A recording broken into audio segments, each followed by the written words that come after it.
The first member of the weather department wasn't even a meteorologist. His name was Warren Guthrie, the one-man band leader, Ohio reporter back in 1951. The map on the right was to do the weather on, and the weather then was a total of 30 seconds. So I drew a circle, an arrow, and we said, let's go home and go to bed.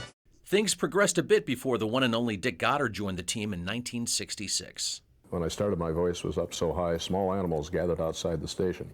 Well, he's being humble because in reality, before him, weather was just an afterthought in newscasts.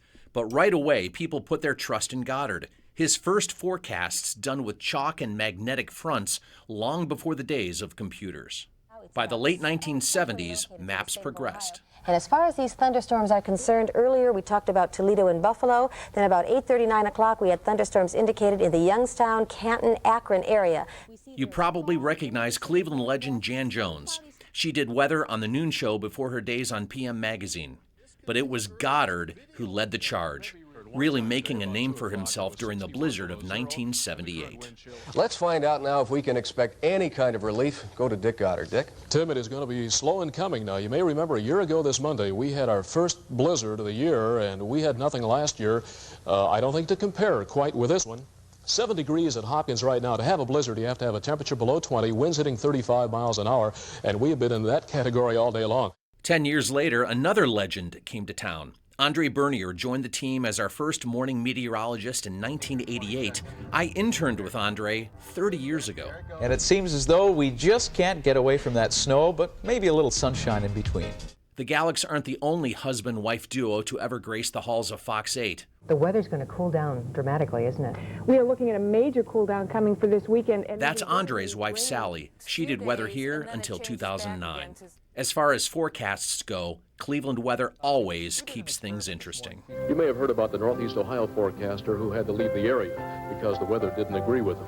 January 19th, 1994. A very dangerous weather night here in Cleveland. The wind chill index at Burke Lakefront Airport is at 56 below zero. Again, we're at 15 below now downtown. The coldest day on record in Cleveland history.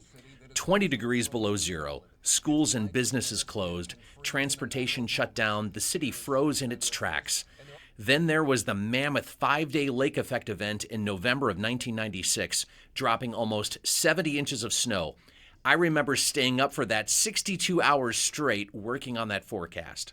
I started here at Fox 8 back in 2002, and I grew up watching Dick and Andre and countless other weather legends move through the halls here at Fox 8. In fact, I vividly remember back during the summer of 1998, that drought summer, I would call in and report the weather to Mr. Goddard, and he actually recorded my reports in his weather journal. And here we are decades later, and I'm honored to be working here in the Dick Goddard Weather Center. Our current group of meteorologists is a great team. I'm the science and stats guru. Dante grew up in Akron and says it was thunderstorms that sparked his interest in weather. Mackenzie fell in love with forecasting watching the Weather Channel with her grandparents. Jen knows Cleveland like the back of her hand. She grew up in Chardon, so she knows all about the snow belt. James credits Goddard and his fascination with snow and tornadoes with getting him into weather. Alexis shares her love of forecasting with local students with Weather School Wednesday. A blizzard does have similar conditions, but you'll see the difference in the definitions coming up. We're Cleveland's own, and the house that Goddard built. Scott Sable, Fox 8 Weather.